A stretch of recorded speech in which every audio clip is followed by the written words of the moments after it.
Bonjour à tous et bienvenue à nouveau. Nous sommes rejoints aujourd'hui par Jeffrey Sachs pour discuter du conflit plus large entre l'Occident et la Russie. Donc, bienvenue à nouveau dans l'émission. Ravi de vous retrouver, Glenn. Ainsi, les États-Unis et la Russie semblent se diriger vers une compréhension commune de la manière de mettre fin à la guerre. Il y a une reconnaissance du fait que les causes profondes du conflit doivent être résolues, ce qui explique pourquoi Trump s'est désormais retiré du cessez-le-feu. Pourtant, on évoque aussi des garanties de sécurité pour l'Ukraine, similaires à celles de l'article 5. Ce qui me fait me demander si peut-être Trump ne comprend pas la cause profonde de la guerre. Quoi qu'il en soit, j'aimerais avoir votre avis. Quelle est votre principale conclusion concernant ces récents développements diplomatiques? Que faut-il pour parvenir à la paix, et cela est-il possible?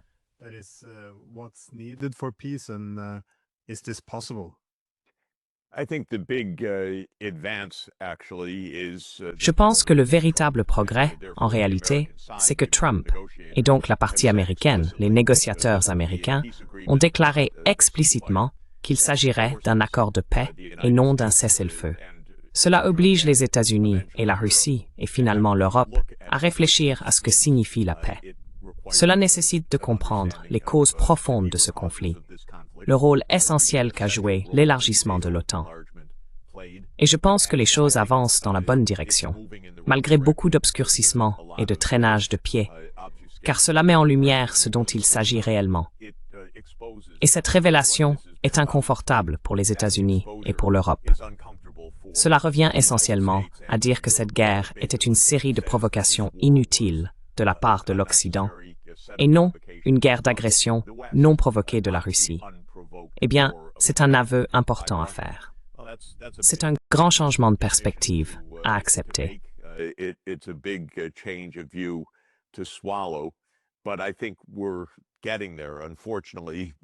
Mais je pense que nous y arrivons, malheureusement. Mais avant d'y arriver, la guerre continue. Il faut trop de temps pour parvenir à des conclusions auxquelles toi, moi et beaucoup d'autres sommes arrivés il y a des années. Cette guerre aurait pu se terminer, bien sûr.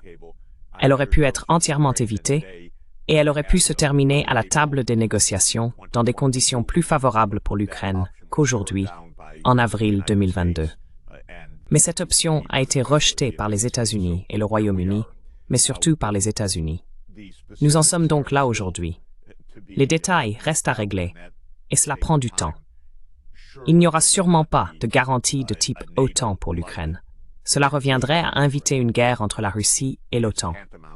La Russie n'acceptera pas cela. Les États-Unis et l'Europe ne devraient pas accepter cela non plus. Il est trop facile d'être à nouveau entraîné dans un conflit ou dans un conflit encore plus grave.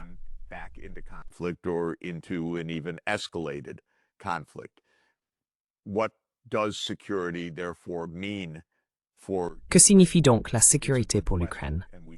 C'est une bonne question, et nous devrions la poser directement. À mon avis, l'histoire et la logique montrent que la véritable sécurité de l'Ukraine réside dans la neutralité, que cela constitue en soi une forme de sécurité, en fait. Car l'histoire de l'Europe, c'est une longue histoire. Mais même l'histoire de l'après-Seconde Guerre mondiale montre que les pays qui sont restés neutres l'ont effectivement été, et n'ont pratiquement pas été inquiétés par l'Union soviétique, par la Russie, par la guerre froide ou par la période post-guerre froide. En d'autres termes, les pays neutres, comme la Suède et la Finlande, qui pour de mauvaises raisons ont récemment choisi de mettre fin à leur longue neutralité, n'ont pas été inquiétés par l'Union soviétique ou par la Russie.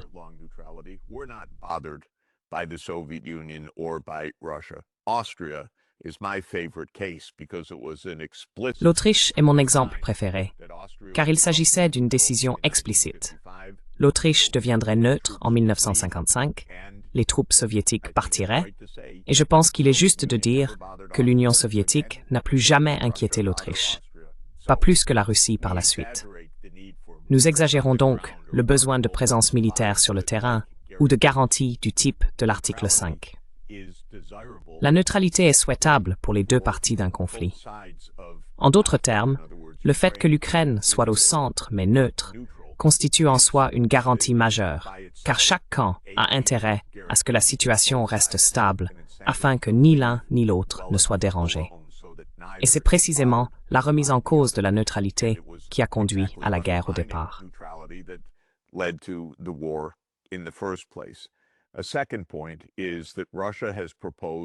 Un deuxième point est que la Russie a proposé, et je pense qu'il existe une manière très logique et raisonnable de le faire, que la Russie soit l'un des garants de la paix, car elle a des intérêts de sécurité qui doivent être respectés, tout comme ceux de l'Ukraine. Le lieu logique pour un véritable accord de sécurité est le Conseil de sécurité de l'ONU. Cela inclut automatiquement les États-Unis, le Royaume-Uni et la France, mais aussi la Russie et la Chine. Et cela offre une visibilité publique ainsi que des moyens de surveiller un accord. Nous savons tous que ce n'est pas parfait, mais c'est selon moi une façon de clarifier ce qui est convenu et d'assurer un suivi indépendant.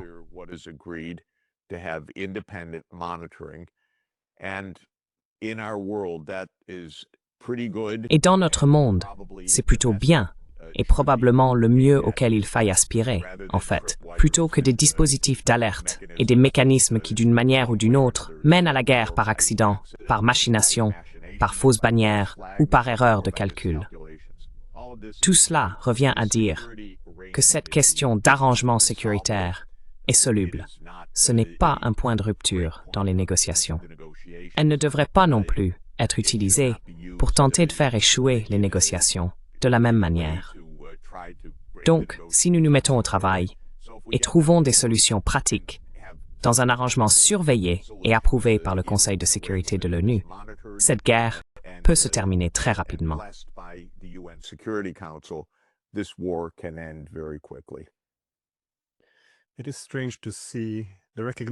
Il est étrange de constater que l'on reconnaît l'OTAN comme étant à l'origine du conflit, tout en envisageant néanmoins un rôle pour l'OTAN dans la solution. Mais ces causes profondes d'une paix plus durable reposent sur la reconnaissance que l'Ukraine n'est qu'un symptôme d'un conflit plus large, à savoir l'absence d'un règlement post-guerre froide mutuellement acceptable, qui nous mine depuis maintenant 30 ans et a mené à cette guerre. Or, nous avions en réalité des accords pour une architecture de sécurité inclusive et indivisible, respectant le principe de sécurité indivisible, dans laquelle les préoccupations sécuritaires de la Russie seraient également prises en compte. Mais je suppose que c'est là que l'OTAN est intervenue, car au lieu de poursuivre cette sécurité indivisible, nous avons opté pour une paix hégémonique, ce qui impliquait l'élargissement de l'OTAN. Maintenant, à certains égards, je continue de m'interroger sur la volonté, même à Washington, de réellement reconsidérer l'ensemble du système hégémonique. J'aimerais donc vous interroger également sur les origines. Je veux dire, vous étiez là au début des années 1990. Vous conseillez non seulement la Pologne, mais aussi Gorbatchev et Eltsine.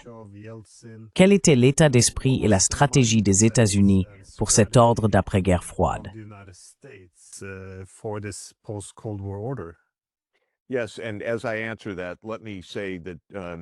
Oui. Et pour répondre à cette question, permettez-moi de dire qu'elle remonte à 1945, et pas seulement à 1991. Quel type d'ordre va-t-il y avoir? S'agira-t-il d'une sécurité collective ou d'une sécurité de bloc et d'une sécurité hégémonique tentée par les États-Unis? Eh bien, en 1990, 1991, 1992, les événements étaient bien sûr révolutionnaires. En fait, laissez-moi commencer en 1989.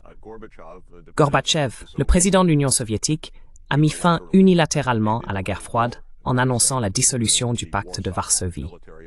Mais plus encore, et j'en ai été témoin direct, Gorbatchev a orchestré la fin du parti unique en Europe de l'Est. Il a négocié l'accord qui a conduit au premier gouvernement post-communiste de la Pologne à l'été 1989. Il a appelé le président communiste Jaruzelski et lui a dit « Intègre ce mouvement Solidarność dans ton gouvernement ». Absolument extraordinaire.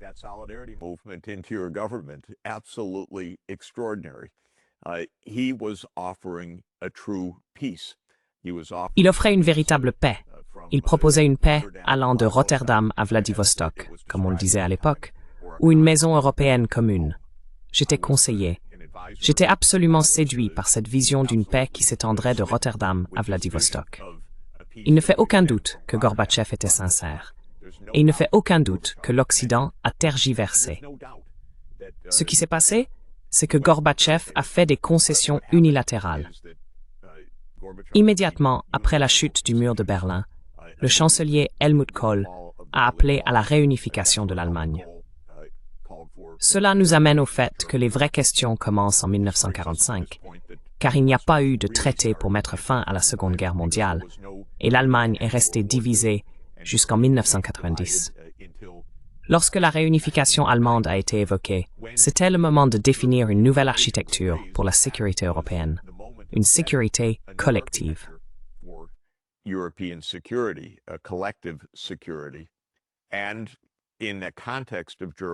dans le contexte de la réunification allemande, les États-Unis et l'Allemagne ont promis à Gorbatchev en février 1990 et à de très nombreuses reprises par la suite que l'OTAN ne s'élargirait pas vers l'Est. En d'autres termes, que la paix et la réunification allemande ne se feraient pas au détriment de l'Union soviétique, ni ne compromettraient la sécurité soviétique. C'était un point clé. Gorbatchev a déclaré que c'était essentiel, et le message a été transmis. On peut regarder les enregistrements ou consulter les documents, et j'encourage toujours les gens à se référer eux-mêmes à ce qu'on appelle les archives de la sécurité nationale de l'Université George Washington, dans un dossier intitulé « Qu'a entendu Gorbatchev ?»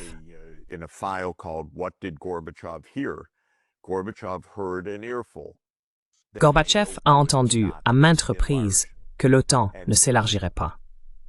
Et c'est sur cette base que l'accord 2+4, qui a permis la réunification de l'Allemagne en 1990 et en substance a mis fin à la Seconde Guerre mondiale, a été conclu. Il peut sembler étrange que la Seconde Guerre mondiale ait pris fin 45 ans plus tard, mais il n'y a jamais eu de traité de paix après la Seconde Guerre mondiale. Or, les États-Unis ont presque immédiatement triché par la suite, car lorsque l'Union soviétique s'est dissoute en décembre 1991, et j'étais d'ailleurs au Kremlin à ce moment-là, Eltsine a tenu le même discours en tant qu'État successeur.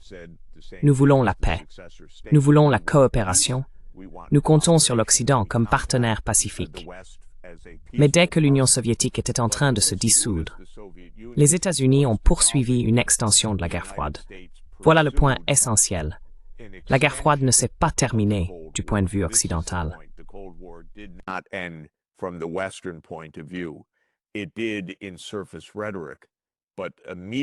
En surface, la rhétorique semblait différente, mais immédiatement, l'appareil sécuritaire des États-Unis a commencé à planifier l'élargissement de l'OTAN. Et dès 1994, cela est devenu une politique officielle des États-Unis. En 1997, dans un article pour la revue Foreign Affairs intitulé « Une géostratégie pour l'Eurasie », Zbigniew Brzezinski expose la stratégie américaine, incluant l'expansion de l'OTAN jusqu'à l'Ukraine vers 2010, comme le mentionne l'article. L'article explique que l'objectif est d'affaiblir la Russie, voire de la diviser en un ensemble d'États lâches, de confédérations souples faisant partie d'une confédération. Brzezinski évoque la dissolution de la Russie, passant d'un État unitaire à 3 entités, une Russie européenne, une Russie sibérienne et une Russie extrême-orientale, reliées entre elles par une confédération lâche qui, selon Brzezinski, n'a aucun zubrid.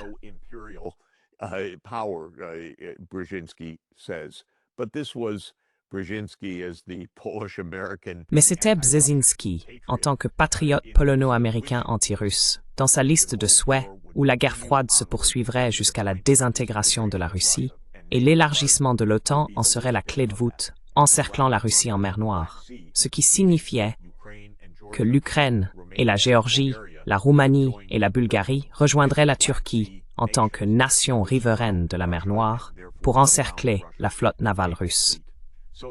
Donc, cette histoire remonte en fait, oui, à 1991, aux promesses non tenues de l'Occident de ne pas élargir l'OTAN.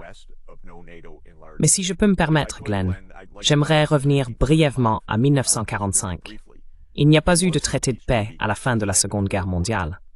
En fait, dès l'été 1945, le Royaume-Uni et les États-Unis se préparaient déjà à une possible guerre contre leur allié de temps de guerre, l'Union soviétique. Wartime ally, the Soviet Union. This is the most incredible fact that Voici le fait le plus incroyable. Une alliance militaire qui avait vaincu Hitler, dans laquelle l'Union soviétique avait subi 27 millions de morts, s'est disloquée en quelques semaines après la fin de la Seconde Guerre mondiale, avec Churchill qui interrogeait son état-major sur la possibilité de poursuivre la guerre contre l'Union soviétique. Ils ont répondu que non, ce n'était pas une bonne idée. Et l'armée américaine envisageait déjà, quelques semaines après la reddition de l'Allemagne, la possibilité, voire la probabilité, d'une guerre avec l'Union soviétique au début des années 1950. À cause de cette vision des États-Unis et du Royaume-Uni en 1945, à mon avis, la période d'après-guerre s'est transformée en guerre froide plutôt qu'en temps de paix, car l'approche pacifique pour mettre fin à la guerre, qui aurait été la neutralité de l'Allemagne post-hitlérienne, a été ce par ces puissances occidentales. L'Occident a dit non.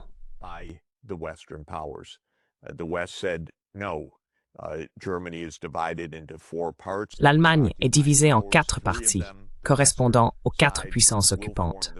3 d'entre elles, le côté occidental, formeront la République fédérale d'Allemagne, qui sera remilitarisée. En 1955, elle rejoindra la nouvelle OTAN, l'organisation du traité de l'Atlantique Nord.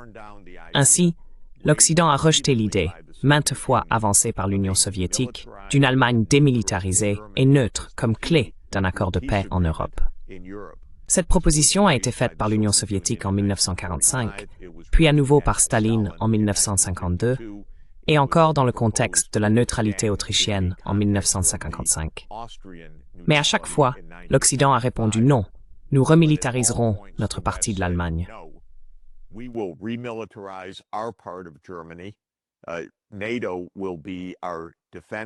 L'OTAN sera notre bloc de défense.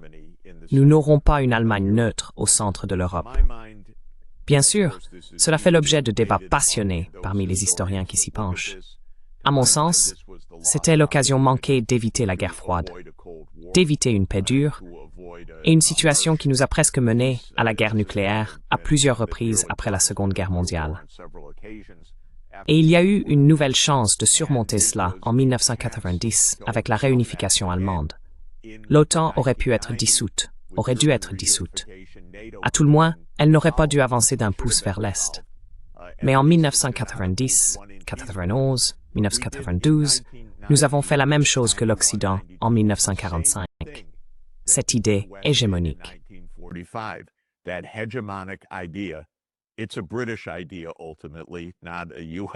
C'est une idée britannique, au fond, pas une idée américaine. Les États-Unis l'ont apprise de la Grande-Bretagne. Mais au final, nous n'acceptons pas la paix entre égaux. Nous devons être hégémoniques. Et cette idée, je pense, a été la base de la guerre froide, puis celle du système post-91. Et c'est en partie ce qui est en jeu aujourd'hui. Donc la question est, les États-Unis peuvent-ils accepter un système post-hégémonique? À l'échelle mondiale, probablement pas encore. En Europe, probablement oui, vis-à-vis de l'Ukraine. Mais c'est vraiment ce qui est en jeu en ce moment, à mon avis. Nous ne nous sommes jamais remis de 80 ans de l'idée britannique, ultimement britannique, qui est devenue l'idée américaine. La paix par l'hégémonie.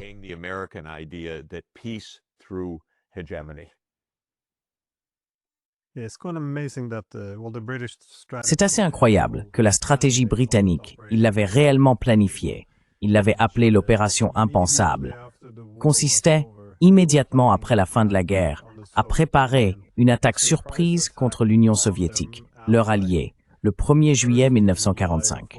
C'est-à-dire, juste après la guerre, en réunissant alors les armées américaines, britanniques, et aussi ce qu'il restait de l'armée de l'Allemagne nazie, donc en utilisant également les soldats de leur ennemi. C'est tout de même extraordinaire que cela ait pu être le plan. Mais cela soulève la question. Dans quelle mesure pensez-vous que Washington est prêt pour la paix. Parce que je les entends parler de mettre fin à la guerre en Ukraine, mais je n'entends personne reconnaître les préoccupations fondamentales de sécurité de la Russie. Je n'entends personne parler d'une paix commune.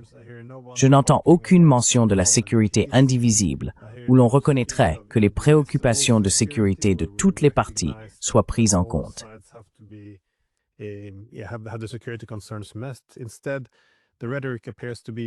Au lieu de cela, la rhétorique semble être « nous avons perdu l'Ukraine », mais cela ne signifie pas pour autant l'abandon de l'hégémonie. Cela suggère qu'un cessez-le-feu temporaire suffirait. Je ne vois donc personne renoncer à l'idée que contrôler la Crimée et la mer Noire reste l'objectif ultime. Récemment, le général Donahue a affirmé que l'OTAN a des plans et s'entraîne depuis un certain temps à envahir Kaliningrad, ce qui ne serait pas seulement une attaque contre le territoire russe, mais placerait aussi 1 million de Russes sous occupation de l'OTAN. Mais là encore, c'est la même chose avec la Chine. Je ne vois aucune volonté de coexister avec les Chinois non plus. Cela soulève donc la question, l'idée de paix hégémonique a-t-elle été abandonnée? Sinon, la paix temporaire ou un cessez-le-feu temporaire sont-ils les seules options envisagées en Ukraine?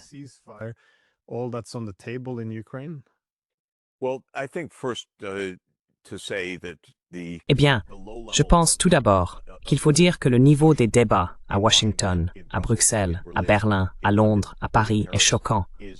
Où sont les hommes d'État? Où sont les diplomates? On n'en voit aucun. La qualité de cette discussion est abyssale, sans aucune voix issue des gouvernements, sans aucun sens de l'histoire ou de la perspective, ni ce point de vue selon lequel il faut trouver un moyen de mettre fin à ce cycle de violence, de reconnaître les choix qui s'offrent à nous. Si l'on regarde l'administration américaine, c'est une bande d'amateurs des plus incompétents. Il n'y a aucun penseur à Washington en ce moment. Et cela compte, car le niveau du débat est extrêmement important. C'est parfois déconcertant.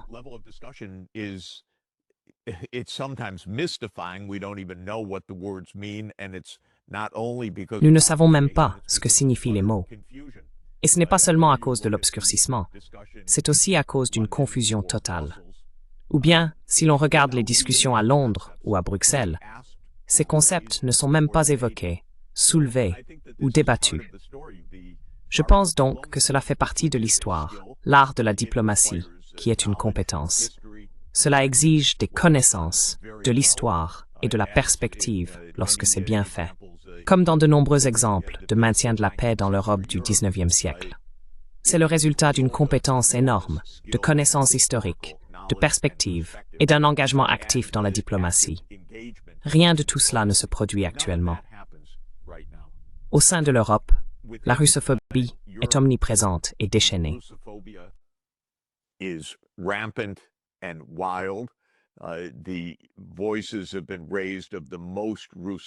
Les voix qui se sont élevées sont celles des éléments les plus russophobes. Le fait que l'Europe soit représentée par sa région, probablement la plus russophobe, les États baltes, on peut comprendre, d'une certaine manière, la russophobie des États baltes. Mais d'un autre côté, on pourrait penser qu'il y aurait aussi une certaine perspective de prudence, mais cela fait défaut. Et voir Kaja Kallas, de l'Estonie, comme la voix de l'Europe, en tant que haute représentante vice-présidente pour les affaires extérieures, est vraiment consternant. Entendre une telle simplicité et une telle grossièreté venant de Bruxelles est très décevant. J'aurais dû ajouter à cette liste de manques choquants de discernement, bien sûr, l'Allemagne. Merz, je ne pouvais pas imaginer un gouvernement rivalisant avec la médiocrité de la période Scholz.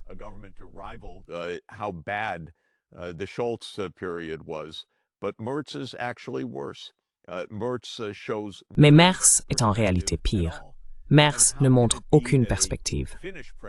Et comment se fait-il qu'un président finlandais, juste pour ajouter à ma liste de reproches, Stubb, qui sait que, sur la base de la neutralité, aussi douloureuse que puisse être l'histoire de la Finlande, du point de vue finlandais pendant la Seconde Guerre mondiale, ou face à l'Union soviétique, la neutralité a permis à la Finlande d'atteindre la première place mondiale en termes de bonheur et de bien-être, de paix et de prospérité, au-delà de toute imagination. Et il n'arrive pas à dire autre chose, qu'il faut poursuivre la guerre contre la Russie. Il est incapable d'expliquer quoi que ce soit sur le succès de la Finlande. Il ne peut rien dire sur la véritable histoire après 1944, sur ce que signifie la neutralité et comment elle peut fonctionner. Donc, personne n'essaie actuellement de tirer des leçons positives. Cela fait une différence, car les idées comptent. This makes a difference because ideas count, and when you have a complete vacuum of thought as we have. Et lorsqu'il y a un vide total de réflexion, comme c'est le cas actuellement, on ne progresse pas au-delà des vieilles idées qui ont échoué. Le fait qu'une grande partie des outils hégémoniques soient ceux de la CIA et des agences de sécurité est vraiment préjudiciable, car une immense partie de la politique étrangère de l'Occident ressemble à un iceberg. Elle est immergée sous la surface. Ce sont véritablement des opérations de l'État profond. Ce sont des opérations secrètes. Ce sont des opérations de changement de régime. Et d'ailleurs, une preuve qui soutient entièrement votre proposition, selon laquelle la réflexion n'a pas évolué, c'est que même alors que nous essayons de faire la paix en Ukraine, nous sommes en train de semer le chaos dans le Caucase du Sud en ce moment, avec les États-Unis qui revendiquent un corridor de 99 ans à la frontière de l'Iran. Des choses impensables qui mèneront à de nouvelles guerres par le même type de manœuvre que par le passé.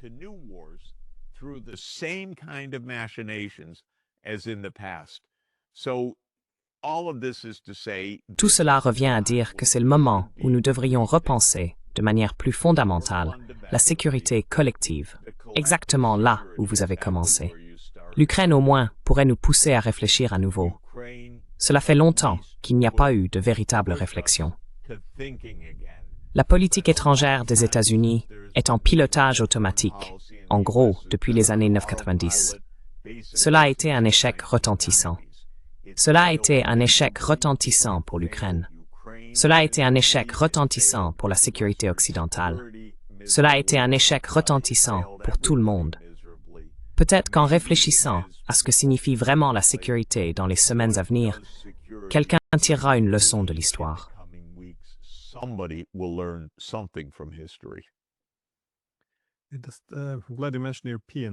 Je suis content que vous ayez mentionné les Européens.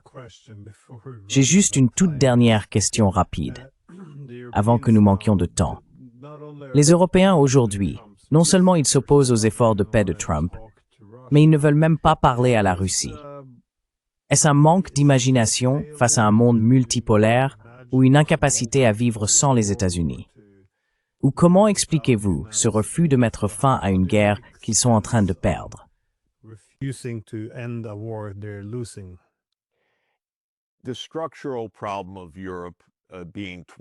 Le problème structurel de l'Europe, à savoir qu'elle est composée de 27 pays indépendants, reste non résolu.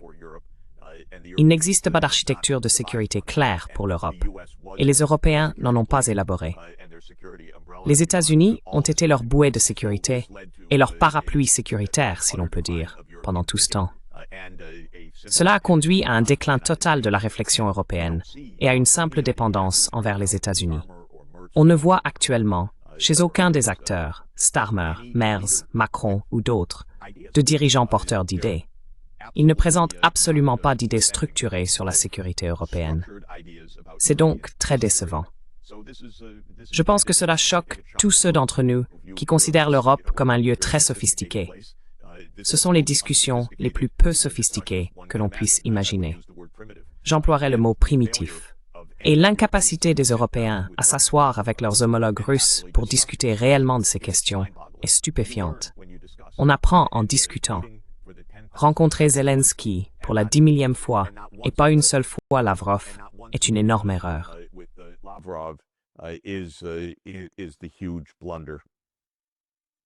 Eh bien, merci beaucoup pour votre temps. Et oui, j'ai hâte de vous voir très bientôt à New York. Formidable. Nous parlerons bientôt. Merci beaucoup.